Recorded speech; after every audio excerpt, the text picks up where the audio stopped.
Well, really excited, proud of our team, man. I thought they played a really good game. I thought Virginia did a good job, specifically, defense. They did a nice job changing up their looks and keeping us from being able to finish drives early. But our defense was just unbelievable today. And I think we had 9 sacks and 12 tackles for loss. They were 3 of 15 on third down. Did a really good job stopping the run again. 65 yards allowed us to kind of really control the game. And if we don't turn the ball over late, I think they'd have had a special day. And just, super proud of our guys. It's hard to win. It's hard to win 10 games. It's hard to do something that's never been done before. And no one's ever moved from a small conference to a power conference and gone to the championship game in their first year. So just really proud of our guys for doing that. I was going to say, what does that mean to you to be the coach of the first team to do that? I'm really proud of them. I'm humbled, man. I'm happy for them. Like, I had this thought Friday, I'm going to miss a lot of these guys.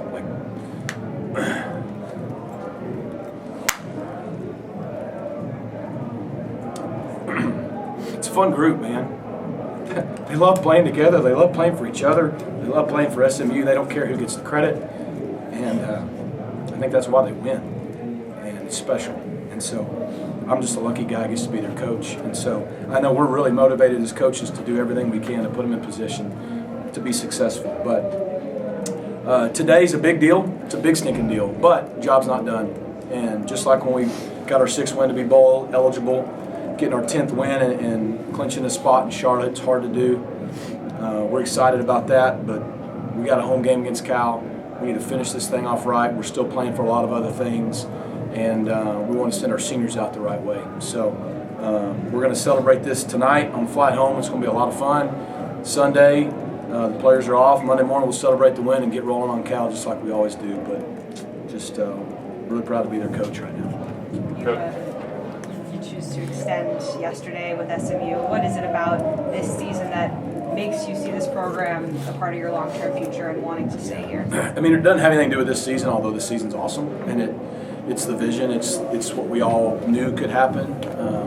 It's happening pretty quick, but and by no means do we think if it's happened once that's just going to be easy to continue to duplicate. But we want to be here, so that was never a doubt. Really thankful to Dr. Turner and Rick Hart and our entire board of trustees.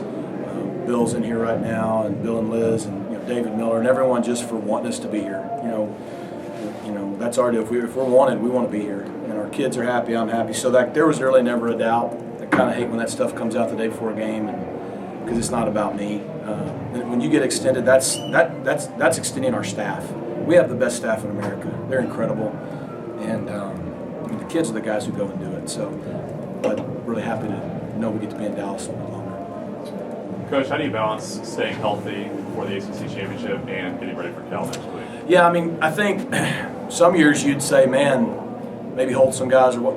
No, there's college football playoff rankings that come out every Tuesday, and they got a tough job to do, and we got to keep winning. And we put ourselves in a position. There's 2 guaranteed games left in our season.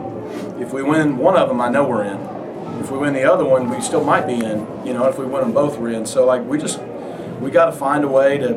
And again, every time it gets hard, like today was hard. Knowing what's at stake. For the first time, our guys know, man, if we win, we clinch a spot in the championship game, and they did it. So we just got to continue to be able to stay tunnel vision, focus on the week at hand. Cal's a good football team. I know they got a game going right now, but you look at what they've done. I think they've got 5 one-score losses this year, and probably 3 just because they couldn't make a field goal inside 40 yards. So, they're a problem, and we're going to have our hands full.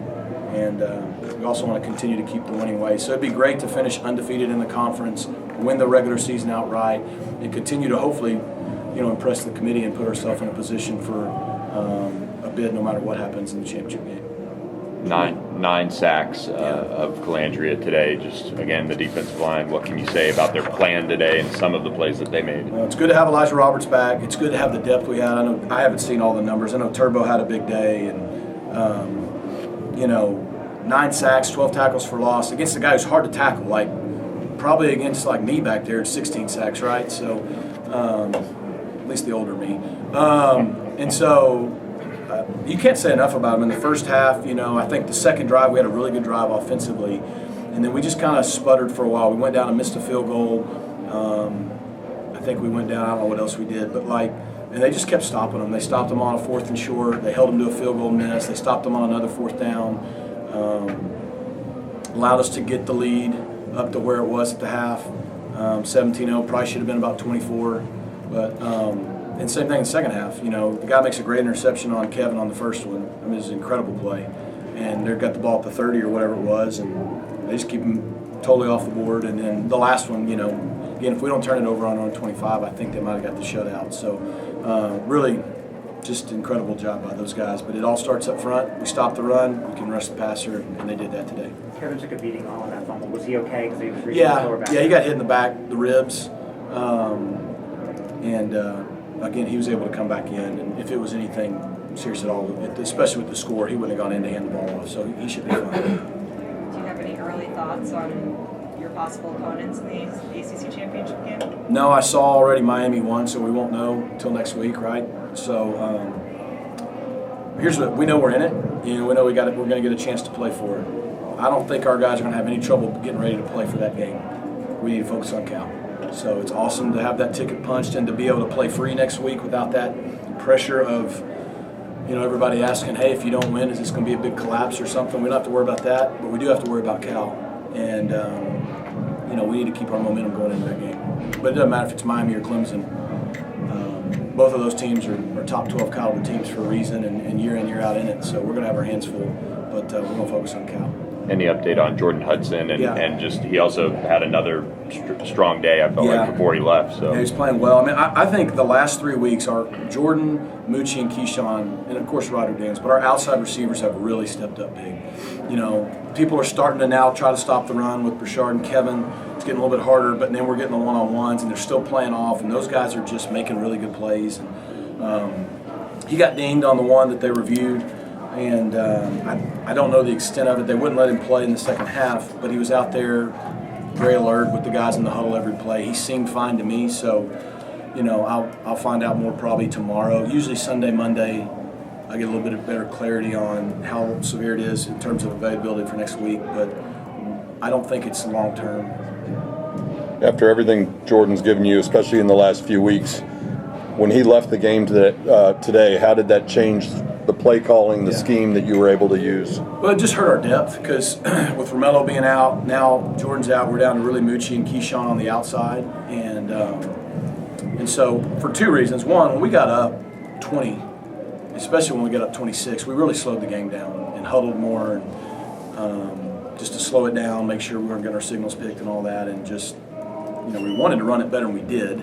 But we were really trying to eat some clock, keep our defense off the field a little bit, and again, it becomes a math problem at this point. You're up 26, like they only get so many more shots at it unless you do what we did and fumble one and give it to them. So we slowed it down for 2 reasons, but that was one of them. Like just Moochie and Keyshawn, we wanted to give them some breathers in between plays when we could, and so that's the biggest thing. It didn't affect the play calling in terms of the aggressiveness. It was more the depth, and then the scoreboard dictated it. you had a good group of fans in the corner there. Just what does it mean to have that support on the road, and just your thoughts on the overall SMU community and what they're maybe feeling right now? It's awesome. I mean, we played here today.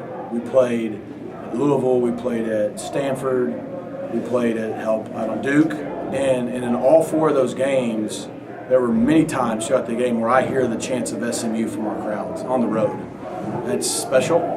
And so I think our fans have shown we'll travel in our first year in the league, and we've already shown what we can do at Ford Stadium. And look, we need our fans. Saturday's a big deal. And I know it's Thanksgiving weekend. The kids are out of school and people travel and all that. Thanksgiving's Thursday, right? Turkey Coma's Friday. Saturday, 2:30 at Ford Stadium's for the Mustangs. And so we need everybody to get back into Dallas. We need everybody in Dallas to come watch SMU play. We need as many students as we can to go ahead and come on back and have a Saturday afternoon and evening and a Sunday to get ready to go back to school the next week. So, because our home environment has been special this year, and it's been a big reason that we've won the way we have, and we're going to need them on Saturday. And so that's a plea for them to come be a part of something special with us. You mentioned the big game that Turbo had for you on the defensive side. Matt Hibner catches a touchdown with a couple minutes left. He's the only Virginia resident on your on your roster. Any part of that play called simply the fact that he had friends and family in the stands? No, it wasn't, honestly. I mean, I do know he's from here, but I never thought about it until you just told me this week. So, contrary to popular opinion, that stuff kind of doesn't enter up here this time of year. But, I'm kind of because we had him wide open right before half, and Kev missed him. And Matt has been so good. And I think Matt, he's got another year. I think the way he's playing this year, if he comes back and has a good year, I think Matt's going to play on Sundays. I think he's a really good all-around player. He's tough. He's physical. He's a pretty good weapon catching the football. And he's physical as a blocker. He's a great special teams player. So, but it was cool. I'm sure he had a lot of family in the stands. So if it looks like I meant to do it, that's fine.